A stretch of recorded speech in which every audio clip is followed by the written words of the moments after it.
You can sit up here so use that mic. Here. All right, we're back in order. As I stated before, I've changed my 5 to 8 minutes. You'll be given 8 minutes. Then the other side will be given 8 minutes. We'll have conversation and discussion. Like I say, this is not a public hearing, so everybody doesn't get the opportunity to come up and speak and on things like in a public hearing. This is an appeal, and you were the ones that appealed. Okay? So your 8 minutes begin now. Did you need me to introduce myself? Yes, please. Oh, I'm Dr. LaVon Mills. I live at... Please classify your title. I'm an MD. Okay, I take care of older people and hospice patients. thank you. I live at 3307 North Stephanie Road in Pocatello. As neighbors to Limelight Lane, we are here to request you, our county commissioners, reconsider your approval of Limelight Estates as an open space subdivision. We ask you to look more closely at 4 sections of the ordinance that we believe are not being followed, yet were approved. The reconsideration letter you received is very detailed with quotes to show our reasons for objecting to the approval. The letter is in your agenda packet, so I will not read it here. My intention instead is to summarize why we believe the 4 sections of the open space subdivision ordinance have not been followed. These sections of the ordinance are 401F, 401B, 401C, and 402C. First, 401F says, quote, open space subdivision applicants may apply for design deviations for sections 402, 403, and 404. That means no design deviations are allowed for section 401, which includes 401B and 401C. 401B says, quote, design criteria, open space subdivisions will be designed to, and then subsection 3 is save water by using multi-party wells or community water systems if municipal utilities are not available.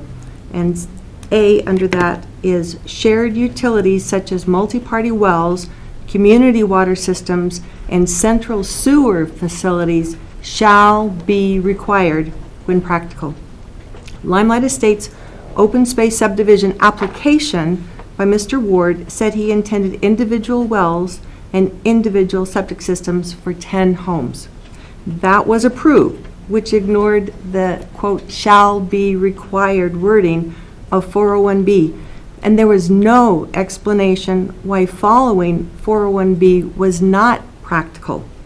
Our reconsideration letter quotes the Planning and Development staff findings and council recommendations to show that the staff and council did repeatedly encourage the developer to consider following 401B requirements, but they still approved the individual wells and individual septic systems against the shall be required clear wording of the ordinance. Next, 401C says, quote, open space ownership requirement. Number 3, under 401C, developer may propose either of 3 options for the open space ownership. A, common owned open space. B, separate lot for all the open space. Or C, transfer ownership of the open space to a public agency. Limelight Estates open space subdivision ownership of the open space was approved as, quote, open space within lots to be retained by individual lot owners. That does not sound like A, B, or C, and thus we believe Ordinance 401C is not being followed either. Just to clarify, what was approved was not A, which is common owned, because common owned open space means each lot owner will be granted a deed to a proportional share of the common space. Thus, an owner of one lot in a 60-lot subdivision will receive a warranty deed for an undivided interest of 1/60th of the common space. The deeds will be restricted permanently to prohibit development, including fencing, and will transfer with the deeds. The open space cannot be sold or encumbered. The homeowners association will own and manage the common space and be responsible for its upkeep. So that is not what the approval describes, and neither is option B or C. And last, 402C says, quote, subdivisions of 20 or more lots or which adjoin an existing subdivision, the combination of which will equal 25 lots, shall provide 2 or more ingress-egress roadways developed to standards adopted herein, end quote. Furthermore, the subdivision ordinance under section 302E, which is called Review Criteria Concept Plan, number 2, quote, the proposed roads and bridges will be designed and constructed according to section 402 of this ordinance. If a design deviation is requested, it shall equal or exceed those standards for its purpose. The Limelight Estates developer, Mr. Ward, in his initial concept plan application, was honest in saying, quote, a second access would cause undue financial hardship on the developer for the cost of the road. And thus, he did request a variance to not have to pay for a second ingress-egress road and not have to follow 402C. When asked in the concept plan application if, quote, this is the question asked, the granting of the variance will not constitute a grant of special privilege inconsistent with the limitations on other properties, end quote. He did not answer that specific question regarding not paying for a second ingress-egress road. The planning and development staff findings, however, granted the variance for a different reason. The staff findings for the council approval said, quote, a second access to Gibson Jack via Limelight Lane was reportedly required by the fire marshal and according to subdivision ordinance 402C. According to Kevin Spencer's Pocatello Valley Fire District letter dated April 5th, 2022, there is no need for a second emergency access, end quote, from the findings. I will read exactly Mr. Spencer's letter received by Planning and Development on April 5th, 2022. I want to say that we neighbors are grateful to Mr. Spencer, who selflessly is a volunteer with the Pocatello Valley Fire District, and he is its code inspector. His letter does not say, quote, there is no need for a second emergency access. And per the subdivision section 300, which is the process for land development or land division, that decision is not in the purview of the fire suppression provider. Mr. Spencer's letter, quote, to Bannock County Planning and Development Council, I am unable to be at your meeting, but would like you all to know the fire department has been involved with this subdivision from the start. I have no concerns with the Limelight Estates. Mr. Ward has worked well with our department. He has complied with all aspects pertaining to fire concerns. We believe he will continue to do so. If you need to correspond with me, please feel free. In conclusion, we thank you for your time to look closely at our objections to your May 31st, 2022 approval of Limelight Estates as an open space subdivision, and we respectfully ask you to reverse that approval. We do believe Mr. Ward's original approval by Planning and Development for a minor land divide did follow all the county requirements, and we support reverting back to the minor land divide. Thank you. Okay, thank you. Questions from commissioners? Not at this time. Not this time. All right. Al? Comments? Not at this time. Mr. Ward? Let's slide that mic over, Al. Grab.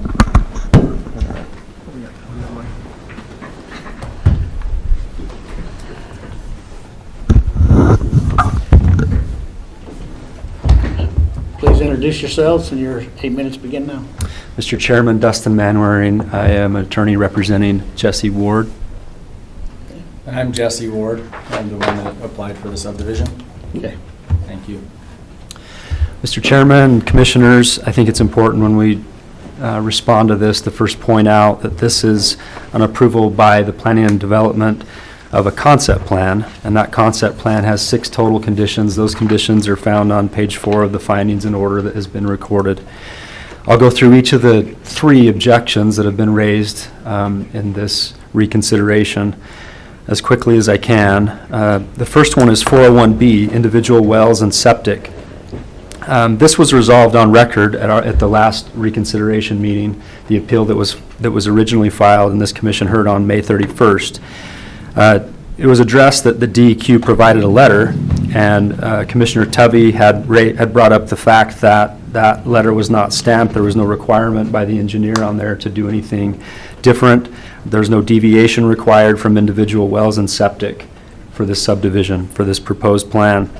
The objection acknowledges, filed here, they acknowledge that community water systems and central septics are required only when practical. They've acknowledged that, and that is the standard. Based on this proposed development and within the city of Pocatello, this is within the impact area of the city of Pocatello. There's a strong suggestion, and it's in there as one of the conditions, to work with the city of Pocatello to connect to sewer and water. And so that's already a condition in the approval. There's been a mischaracterization, I think I should point out, on that DEQ response from Alan Johnson from DEQ. DEQ did not say individual septics will result in contamination, as has been pointed out or suggested in their reconsideration request. Council did address potential impacts, and there is no grant of special privilege. They did consider all practical design criteria and address those. The second one was 402C for open space, talking about requiring 2 or more ingress or egress roads for this subdivision. Again, this issue was adequately addressed and considered by this commission. Mr. Jaglowski gave an overview of that issue, as you recall, including that it was not necessary to have this second access due to erosion, and he did raise cost, and there's been much ado about cost of a second access, but there's other issues that have been addressed adequately, including erosion and safety, and that was also addressed by Bannock County Fire, talking about it wouldn't be safe to have that kind of a road, a steep road down there, and maintaining that road, and it was not necessary for emergency access, and that's made clear in his letter. But it is important probably to just say cost is a factor that can be considered. It's not the single factor, but it is a factor when you're considering feasibility of a second access. 401C is the third issue that they raised, open space ownership, and they've quoted that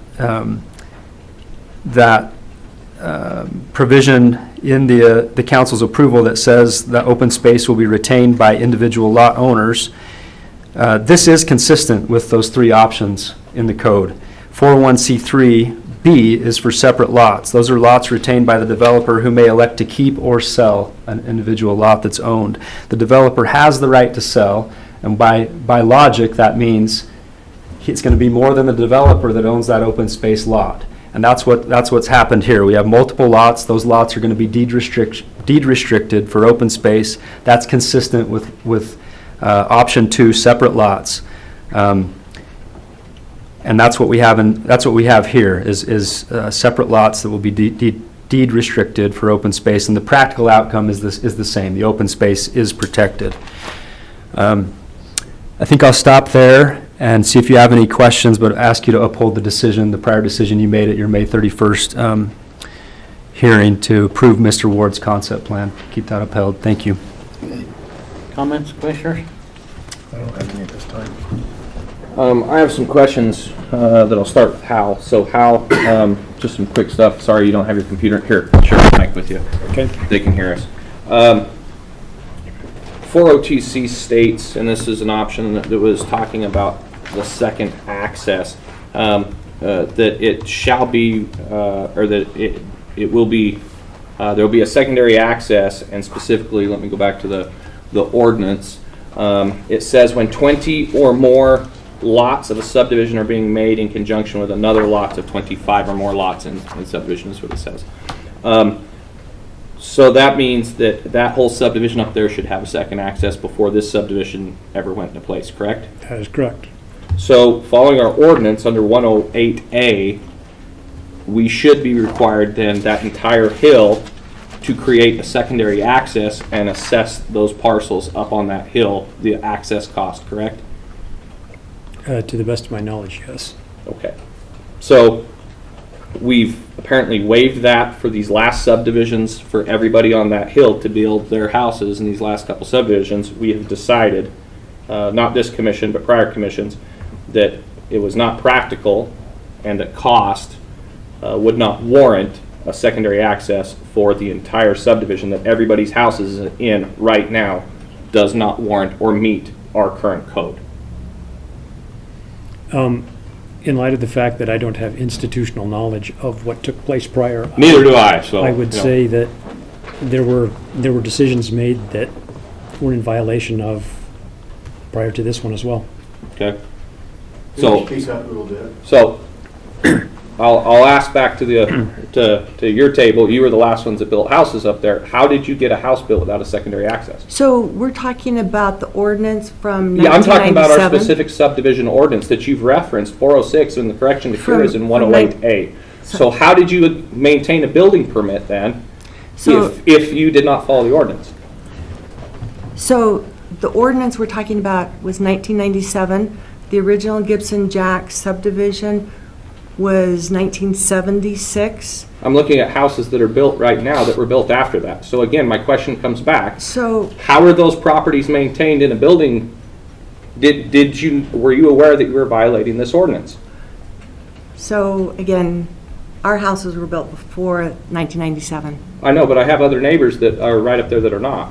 And I don't know for sure, county commissioners So, probably know. Point about- question back then, and I'll ask. So- Hold on, Answer. hold on, Okay, hold on, okay. and I'm gonna go back and I'm gonna ask you again. So why was it not raised then at that point that this was a safety hazard when your neighbors built their house? So I was not a part. Well, you said your houses were there, so hold on. Let her answer. So this ordinance was from 1997. This first subdivision, which was Gibson Jack Acres, was in 1976. So there probably were easements put in then, I don't know. But then the subdivision that I'm in, our house was built in 96, and I know others were built in 92, so I think our subdivision was approved before the current rules for 1997, and there are easements, as Planning and Development said, for our neighborhoods before Limelight Estates. And so those are the rules that our neighborhoods went under. So I'm looking at several divisions that have occurred past 1997 on the Bannock County GIS that have been done since 1997. Why was it not considered a safety hazard then? How would we know? Well, you've lived there since then, correct? I've lived there since 94. So why was it not a safety hazard I then? lived in Gibson Jack subdivision. So you're not answering my question. We're talking around my question. I keep asking. Why was it not a safety hazard then? So how would I know that? I wasn't here. You live up there. That's the problem, is I keep hearing this argument and I get letters written like this all the time. And it really bothers me that it's only a property issue and a safety issue now that somebody's building and we're gonna block a view or we're gonna have problems, that now it's a safety issue. And that's what it appears, is all of your neighbors have built houses. Everybody's built houses. This ordinance is, Yeah, as you and reiterated, this- hold and on. This commission. Hold on. Or previous Okay, commission. Hold on. stop right there. Finish. So I've asked you, and we cannot identify why it was a safety hazard prior to this subdivision. So, Okay. I have a now problem. Let him have a minute. go right ahead. So, Bannock County Commissioners approved Wild Horse. And originally that was supposed to have a second egress off of Wild Horse. That was then approved by the county commissioners. Why, I don't know. You go back and find out why the county commissioners approved that without building that second access going off the top side and over to Gibson Jack. Again then, why is it not a safety issue until this subdivision? It was a safety issue then, and it's a safety issue now. So we have. We have additional homes being opened up here. Okay. So it becomes, at some point, it becomes ridiculous to the point that the commission has not So you're upheld the wanting county. us then, under 108A, to go back and construct that and bill all of you? That's what you're asking them for? That's what our ordinance says, that you're citing under 108A, now that we've determined then, and you are raising to cause to be raised, that there is an access issue, that we may go in and do this and bill the landowners. That's what you're asking for then. Well, what we're asking for is the county to follow the ordinances that they have. So we will build a second ordinance, is what you're asking. And then we would have an opportunity to have a judicial review for the county for not upholding their particular. So hold on, you still haven't answered my question, and this is the problem in this whole thing, is I read this in this diatribe, and I keep coming back to, it's not a safety hazard until it affects your view. I haven't figured out why it's now a safety hazard. Do you have a fire suppression system that was in place prior to Mr. Ward putting that fire tank in? Did you have it up there? Why not? Wasn't requested to have one. Well, so it wasn't a safety issue then, right? Why have we not raised the issue of secondary access before this? It wasn't a safety issue, was it? Because if it was a safety issue, I would have had 14 people with letters on my desk. I think there's been a lot of, in the past, Gibson Jack acreage or subdivision has met many times with the commission and. I've been here for 6 years, and it's the first I've heard about it. Well, Gibson Jack was there in '76, and the Wild Horse was, anybody know Wild Horse, when was that? 2000. Yeah. Okay, so Wild Horse was built? It was an issue when Wild Horse was built. It was an issue earlier. So we have residents go back 50 years that have been up Gibson Jack. And those things have been presented to the county commissioner and turned down every single time. So the safety issue has been brought up in the past, and it is still a safety issue today. So I definitely think then, and Mr. Chairman, this is where I'll go with this then, is to address 108, or to the 406, the secondary access, that we should follow through and build and bill all of the property owners up there then, as is per our ordinance in 108A. To your secondary thing, as communal water, septic, and system, that has been addressed. It's when practical. When practical. What is practical? Water is required and reviewed not in the county. It is not practical for us to go in and to state that. That is something that is when practical. That is a very subjective term. And so if you want to use an individual well, go right ahead. Your open space requirements, we've been through this argument several times. There is a combination of open space that meets its purview. There are some things there, but I don't think that there's stuff here that we're now to the point that we have people that are affected that want to make safety issues that only appear to be when it's affecting them because they were able to build their houses first and they don't want to be able to do it. So I have no reason to overturn this. Commissioner Huff. I went up there, drove around today, and I did not see the issues as being presented, so I don't have any more I'd like a little bit more time to maybe review this, but I don't have anything else at this point in time. Well, that's where I'm at. I mean, I told you right at the beginning, we're not gonna make a decision right here. That we have some time to do that. We need to review and make sure that we have the details that we need to have. And unless, Al, you have anything else to add to the conversation? I don't. Okay. Well, with that, I would say that this hearing is over at this time, and within 30 days, we'll tell you what our recommendation is and what direction we go. Okay. All right? Thank you. Thank you. Thank you.